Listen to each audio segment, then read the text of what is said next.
wonderful day. This my life we live, it's a blessing for me. Today the dreams to be on me, cause I'm having a wonderful day. Hey, hey, I'm having a wonderful day. This my life we live, it's a blessing for me. Today the dreams to be on me, cause I'm having a wonderful day. Hey, hey. Welcome, good people.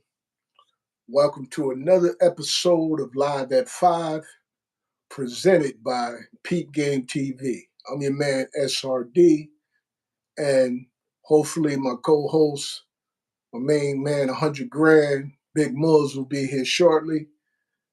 But prior to that, want to let you guys know that what we do here is not to hurt anybody's feelings, not to offend anyone, and we can't guarantee that that will always happen, that you won't be offended by some of the things we say, and maybe even your feelings may be hurt.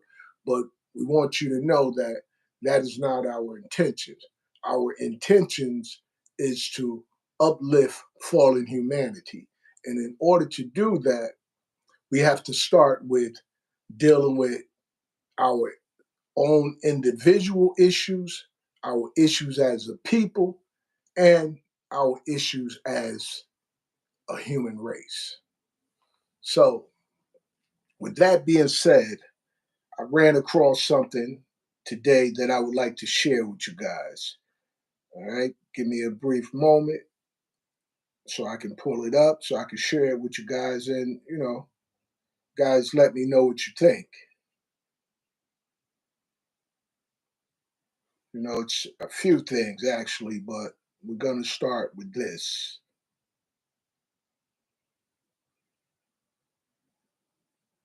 Join us on our journey. 9 painful truths of life. 1. Nobody is real in this world. Everyone has a dual face. 2. Most people respect money, not the person. 3. The person you love the most will hurt you the most. 4. When you're happy, you enjoy the music, but when you're sad, you understand the lyrics. 5. In life, 2 things define you: your patience when you have nothing, and your attitude when you have everything. 6. Comparison is the thief of joy. Focus on your own journey and accomplishments. 7.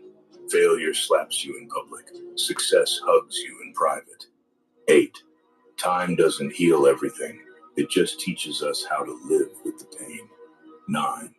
Trust means everything, but once it is broken, sorry means nothing. The mission is to inspire and improve people's lives. Join the journey. I thought that was pretty valid, except the third one.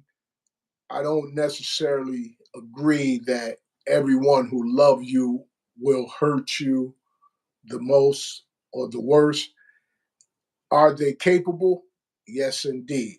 The people that love you the most or that you love the most are capable of hurting you the most. I don't want to go about saying that that will actually happen. So I don't want people to think that I agree with that part. But the majority of the other part is a lot of times people show you more than one person. Let's go with the example of being or trying to start a relationship with someone, going out on a date. Normally, that individual starts out with a dual face, a representative, and that's on both sides. That's both with men and women, where we start off showing our best part or our best selves, which my personal belief is we should always strive to be our best selves. We should always strive to look within inside and build from our heart out, not from outside in. I think what's happening to too many of us as individuals that the outside is determining how we feel inside as well as how we express ourselves. Have you ever been in a situation where you actually felt good and then you got around a person or some people, and your whole mood changed. That's when I'm talking about when I say the outside starts to interfere with who you are inside or what's inside of you. You know, we were talking about the Matrix yesterday. My co-host and I, my main man, 100 grand, Big Moz, was talking about the Matrix, which really breaks down to mind tricks, break down to how we perceive life and how we perceive situations that we deal with or go through every single day. And not only how we perceive them, how we approach those situations, how we deal with those situations, how we are able to sometimes allow certain situations to deter us from moving forward, deter us from being able to make proper decisions. Now, for our own benefit, what do you think we could do about it? What can be done? My suggestion is, as I said earlier, we all have innocent part in us for the most part. And for me, my personal opinion is your heart. Your heart is the most innocent part of you because that is the only part of you that is not really seduced by outside entities, such as, for example, what you see automatically is triggered to your mind, is already reflected in your mind. So it's easy to see life in its joy as well as its pain and its imbalance and sometimes even completely evil seeming, evil doing, you know, and that not affect how you perceive life or how you think, and as well as how you think about yourselves. Let's go again back to the matrix where the mind tricks of making or influencing individuals to go along with the status quo. And the status quo is basically where many individuals, get to follow what is popular. And what is popular isn't always what's best. However, the machine, the matrix, the mind tricks has an ability to influence a majority of people to follow the mind tricks, to follow that type of action, those types of actions where the goal is to get the majority of the people to do the same type of things over and over again, not even being concerned whether it's beneficial or non-beneficial to you. I don't even want to use good or bad. I want to use beneficial or non-beneficial. What it all boils down to us, because good and bad is based on your belief system. That's how I see it. So, but we all know what is beneficial to us and what is not beneficial to us. So when it comes to allowing ourselves to, and sometimes it's not it's a subconscious action that the machine has become masterful with to influence our thought pattern by emotions, by triggering our emotions. As my brother said, Big Moz, triggering us through frequencies because we're all energy, and energy is connected to frequencies. And our outside part is just flesh. Our inside part is energies that is connected to the earth, the moon, stars, the entire nature. And we are being many of us are being thrown off balance because we're not realizing that, and we are actually allowing ourselves or subconsciously being programmed to fall in line with a systematic reality that causes us to pull apart rather than come together as a race, as family, as a people. This separation creates a power vacuum for the individuals who want to keep money, power, and control. This opens us up to be susceptible to be guided by these individuals, the money machines. These individuals who manipulate both us who identify with black, white, Asian, Latino, whatever you identify as, this machine has a hand in creating distance between us, which creates a vacuum for those particular individuals to come in and capitalize off of our division. And this may seem like, for some of you, it may seem like nobody can, influence you to do anything. And it's not something that is done where it actually is presented to you that a person is like, or a thing is like getting you to say, okay, go this way, go that way. Let's do an example. Let's say you're sitting in front of your TV, you're hungry, you're not sure what you want to eat, and a commercial comes on with Taco Bell, Popeyes, McDonald's. Now, right now, you prior to those commercials coming on, you had no idea what you wanted to eat.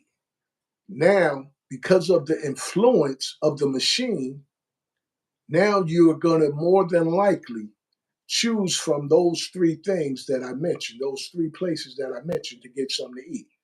So I'm just using that as an example of how we can be unknowingly influenced to commit actions that we otherwise wouldn't.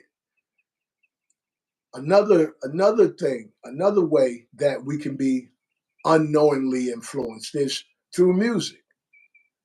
How many of you have had times where you listen to music and the music actually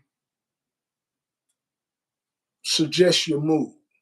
For example, listening to something slow jams, some R&B, old school, say some Luther Vandross or Smokey Robinson or someone of that nature. What type of mood do listening to that type of music put you in versus listening to the music of someone like the Baby, one of those individuals? How does that change your mood? How does listening to old school R&B versus some rap music now change your mood? This is all that I'm suggesting, that we can easily all be influenced. And what it what can we do in order to change that, to change our influence? Okay, let's go to something else that we can, that I came across that I want to share with you guys.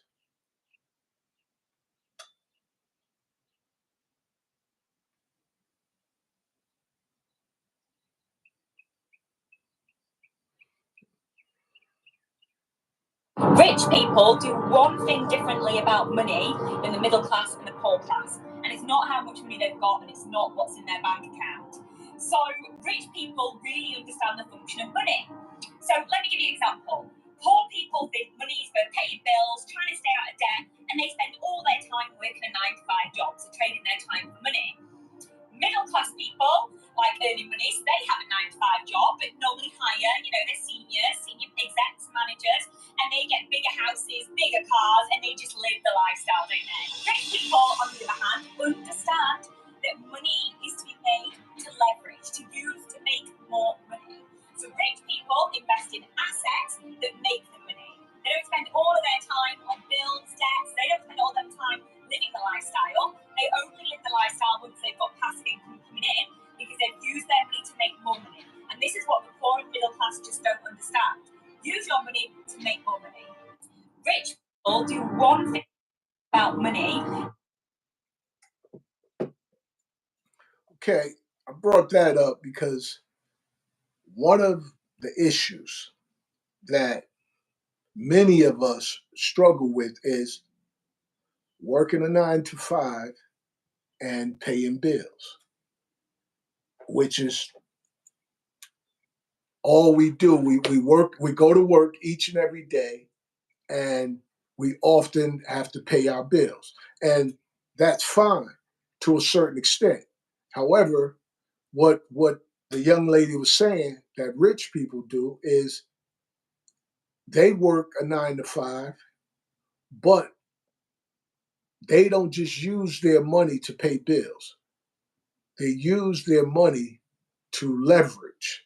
They use their money in a wise way to buy things that can make them more money. And that's an important aspect of what many of us need to do with our lives when it comes to working. I mean, I'm going to ask you all a question. Are you working to pay bills, or are you working to one day be able to not have to work at all? That's a question that I'm asking you guys. Are you working for that? Because if you're working to one day not have to work, then it's going to benefit you to be more strategic with how you use your money. Not only, of course, we all know in this matrix, in this machine, bills have to be paid. We know that. We know we have to pay bills.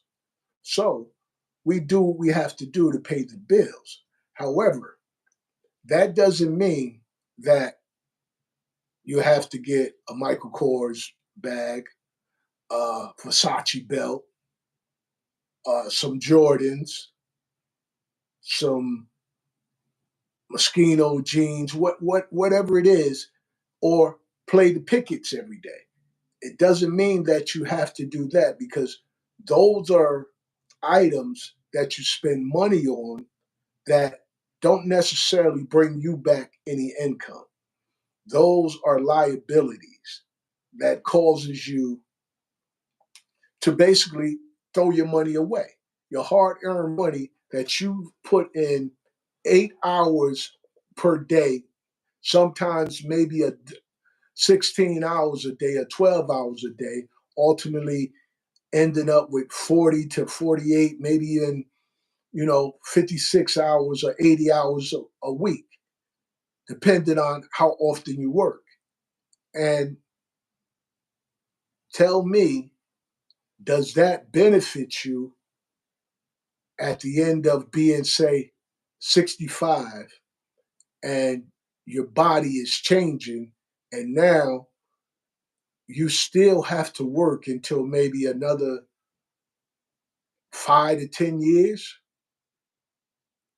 because you spent your money on liabilities rather than assets,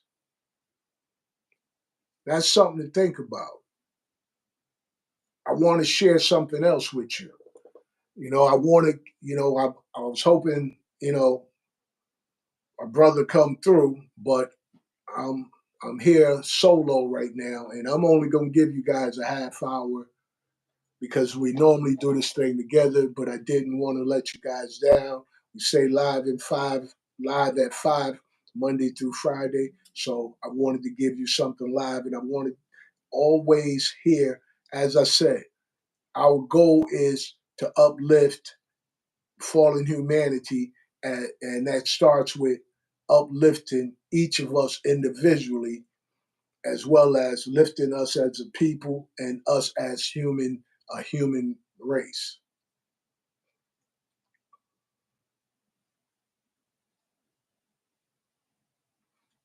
Bear with me.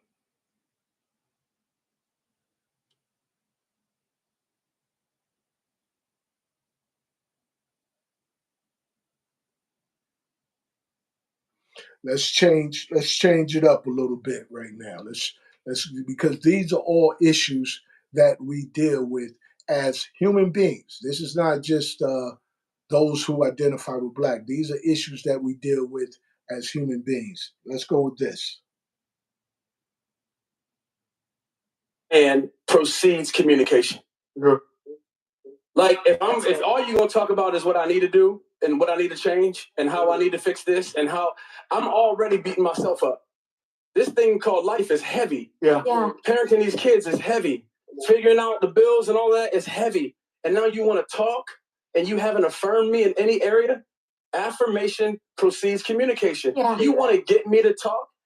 Give me a trophy in some area. Yeah. Tell me I'm doing good in some area. Yeah. And so I think so many people want to talk, but really what you're wanting to do is tear them down. What is the motive of the conversation?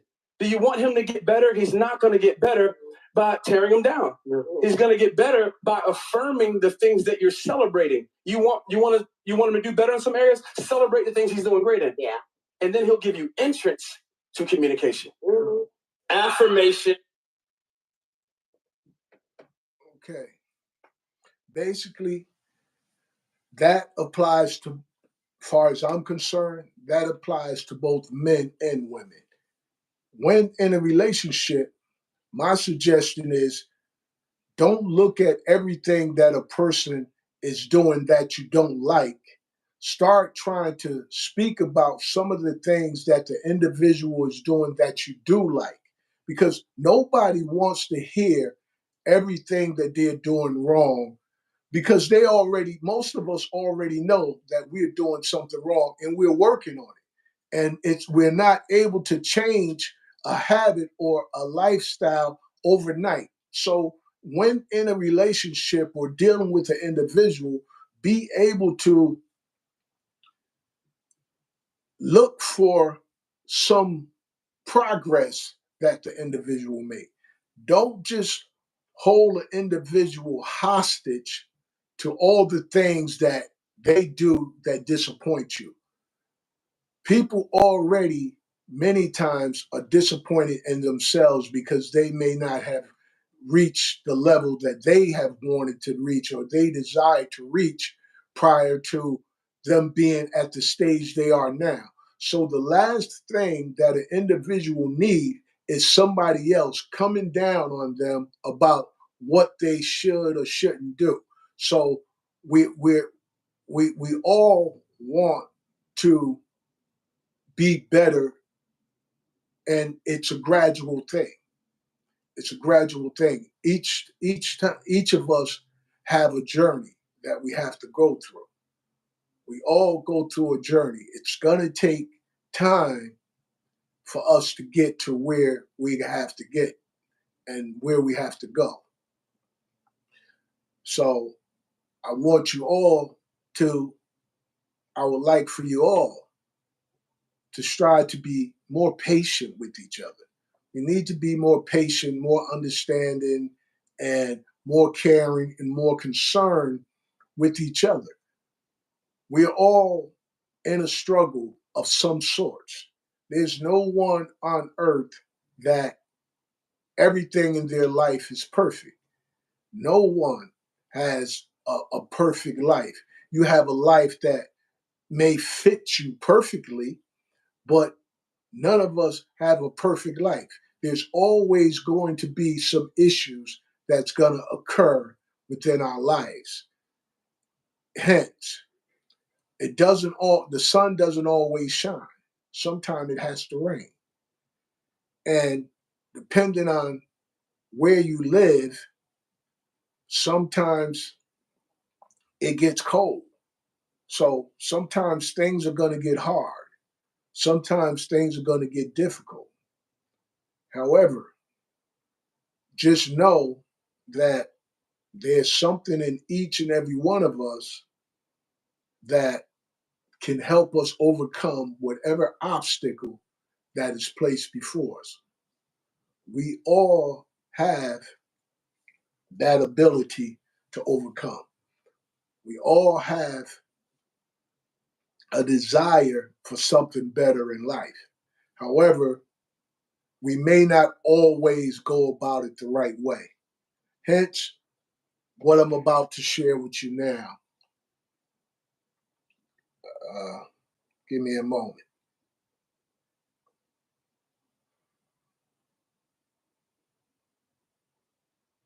YSL and Gucci and Louis with a bunch of items. What would you say to those kids that's trying to run out with these products from these stores? Or what would you say to these kids? I would beat their ass. I would beat their ass. Because what the fuck it's like a car. That shit be value once you run out the door. They don't understand the value of what they're doing, and that shit can be like your life. If somebody shoot you or kill you for that stupid shit, that's stupid. But it's crazy. That's why I say I can't just blame the rap. We can blame anything that to them, because it's to them. It ain't what we think. Because there's no way I'm finna run out of the store. Who's gonna buy it? You're gonna end up giving it away. I'm never gonna buy it at the value that you think you're gonna get for it. And then you're not finna walk around with that shit because I know you stole it. I just saw you run your stupid ass out of the store. It's not real. And that's what I tell them, baby. When you're stealing, you're being fake. Because you're pretending to have something that you don't have because you stole it. Just because you're wearing it, that don't mean that it belongs to you. A bunch of kids have been running out of, YSL and Gucci and Louis with a bunch of items. What would you say to those kids that's trying to run out? Yeah, so I shared that with you because that not only fits what they're doing, particularly and running out of a store with some glasses or things of that nature. Now, the biggest thing is, where did those thoughts come from? How did the young people come to want to grab some name brand stuff, run out of the store with it? Who do we say is responsible for that? You heard the young lady said we can't just blame the rap. So it's more to it than that. It's more to just an action of what a person does. It's the meaning behind the action. What caused the individuals to want to run into a store and grab some name brand glasses and run out with it, putting their life at risk, putting their freedom at risk for something that at the end of the day is not going to have the same value, as she said. So that's something to think about. I want, all of you to think about it. And I'm going to end with that. And I hope those of you who did take the time to watch us enjoy, this half hour. Until next Monday, I wish you and your families love, peace, and happiness.